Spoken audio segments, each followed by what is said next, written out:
Hi, so today I was going to go over the equipment that you need when you're first starting beekeeping, sort of the fundamental stuff. And I'll start with sort of the tools that a beekeeper uses. So the most obvious one of that is a beekeeping suit. So they come in two types and two materials, basically, all right? So there's a hood that a bee can't sting through, right?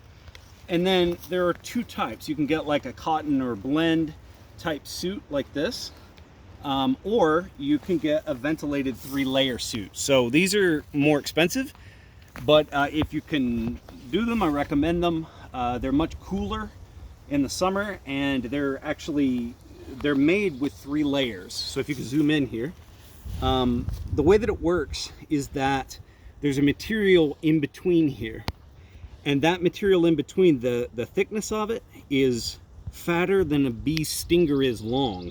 So as a result, when a bee tries to sting this, it can't get its stinger all the way through to get to your skin. So that makes it to where you can't be stung through the material.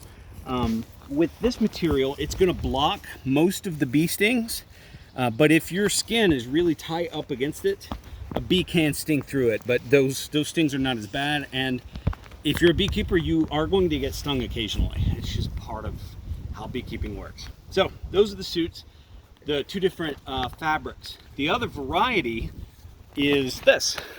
So my son Anthony here, who's also my cameraman, is wearing a beekeeping jacket. So whereas my suit has, it goes all the way down to my boots, right? I've got like pants.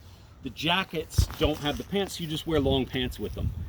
I would actually probably recommend, well, either one. It depends on what your goals are. If you're really worried about stings, and you might want the full body one. If you are looking for something convenient, I go with the jacket. So I only wear the suit if I know I'm going to be doing a lot of beekeeping during the day. The jacket is perfect for if you just want to put it on and go check on the bees, because you should always have protective equipment when you're going to go check on the bees on a given day. Especially if you're going to touch the hives, mess with the hives in any way, you need some equipment. All right, so other stuff that we've got: beekeepers gloves. Beekeepers gloves are usually leather material for the hands, and then some sort of cotton, and they're really long, so that they go over your whole arm, and so that bees can't get into your sleeves like there. Right, so those are beekeeping gloves. You could use leather garden gloves. Try to get them as long as you can, and if you're in a pinch, you could tape off leather garden gloves here in order to make them to where the bees can't get in.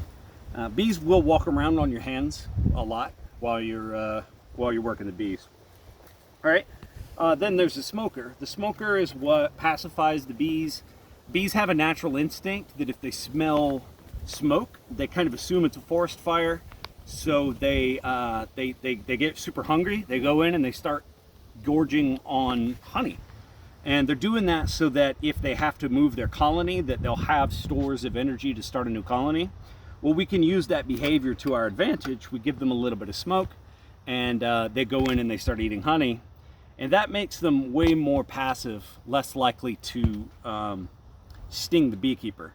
Basically, the way that it works is you start a small fire on the inside here. It really doesn't even matter what you use. You just get a fire going there, and then you puff it here. There's a hole right here, so that the bellows will produce air that goes into there and causes the smoke to come out. I'll probably do a whole nother video just on smokers at another time.